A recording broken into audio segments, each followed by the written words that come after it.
আমরা দুদক থেকে আমি গতকালকে রংপুরেও অনেকগুলো স্কুলের সততা স্টোর আমরা উদ্বোধন করেছি। আজকে গাইবান্ধাও অনেকগুলো আমরা স্কুলের সততা স্টোর উদ্বোধন করব।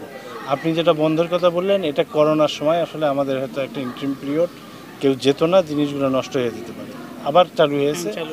আমরা বিভিন্ন প্রতিষ্ঠানে যাতে দুর্নীতি না হয়, যেন সততার মাধ্যমে ছোট্টবেলা থেকে তাকে কিন্তু সৎ হওয়ার মানসিকতা গড়ে তোলার লক্ষ্যে সততা স্টোর স্থাপন করেছি। এছাড়াও আমরা কিন্তু ডিবেটের মাধ্যমে দুর্নীতি করলে কি ক্ষতি হবে না হবে এগুলো আমরা করে থাকি। এছাড়া আজকে আমাদের এখানে একটা ডিবেট আমরা জেলার মধ্যে করেছি, যে চলমান আছে, যে আমরা যাতে ছেলেমেয়েরা প্রথম থেকে দুর্নীতির ভয়াবহতাটা বুঝতে পারে। এই প্রজন্ম, আমি আশা করতেছি যে নতুন প্রজন্ম অবশ্যই দুর্নীতিমুক্ত হিসেবে গড়ে উঠবে। আমরা এই প্রজন্মের কাছে এটা আশা করি।